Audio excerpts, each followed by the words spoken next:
Hey everybody, I'm Antoni Porowski and welcome to another episode of Voices of Inclusion Pride Conversations. We are here in New York, my home, and I'm actually on my way right now to meet Nicola Lawton. She's a senior manager, influencer marketing at Makeup Forever. Let's do this.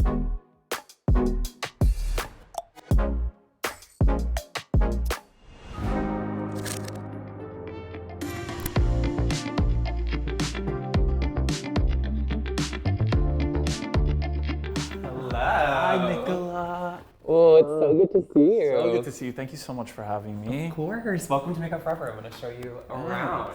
Nicola, Yes. thank you so much for having me here in your beautiful Makeup Forever offices. So tell me a little bit about yourself. Makeup for me has always been a very formative outlet for me. So I always knew I wanted to work somewhere in beauty. When I graduated college, I was just starting my transition, and when I was interviewing, I remember walking into the office and seeing, I don't know if you know the model Andrea Pajic. She's like a trans model. I instantly felt at home because I was like, that's literally me. Like, I'm like, this is like insane. Our identities shape us and help us to kind of be the people that we are in a work setting and outside. Which kind of leads me into a recurring topic in all these conversations that we've been having is allyship. What does allyship mean to you? What does it mean to you? How does one become an ally if they don't know what the heck they're doing? What's your advice on that? We're at a point now where we need allies more than ever. When it comes to solidarity, it's like meeting people where you're at and meeting people in an even playing field. I think so often in the past when it comes to like supporting a community that's like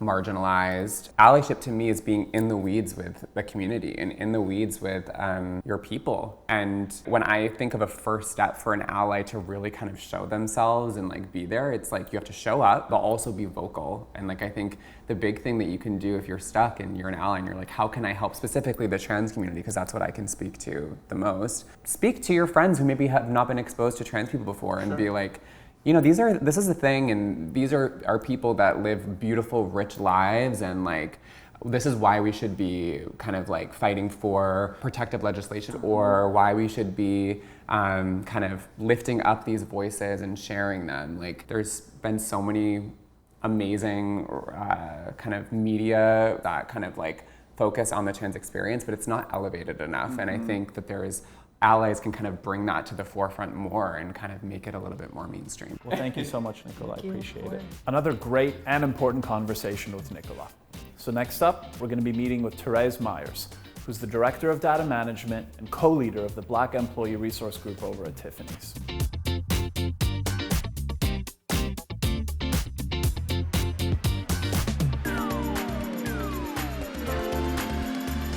Hi, Therese.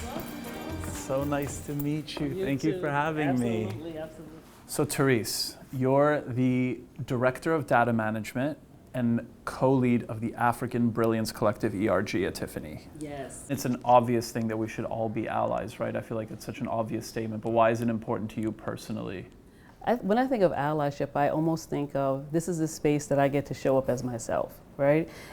It's one thing to be an immediate part of a community, but to be able to lean into support to someone or a group of individuals who may not quite see things as you see them, but they're willing to learn. And how does LGBTI plus inclusivity fit into that? So over the years with the growth and recognition, and also I think the creation of the employee resource groups, it's allowed us an opportunity to show up truly as we are. It's not just a saying, it's not just about being a part of an in crowd.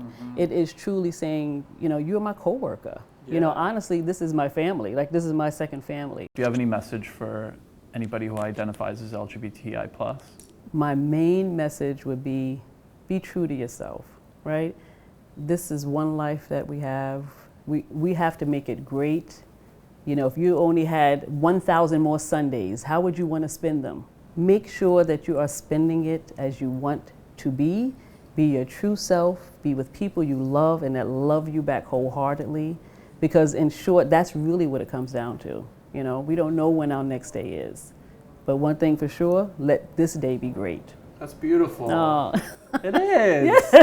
I know it's not a Sunday, but I'm really glad I'm spending this day here with you. There it is. There it is. That's right. That's about choice, right? Yeah. Thank you so much for taking the time. Listen, I really appreciate it. This was really lovely. Absolutely. It was wonderful meeting you. Thank you, Therese. Yes. Likewise. Yes, sir. It's been such a wonderful day in New York, and I'm not just saying that because I live here. I really enjoyed my conversations with Nicola and Therese.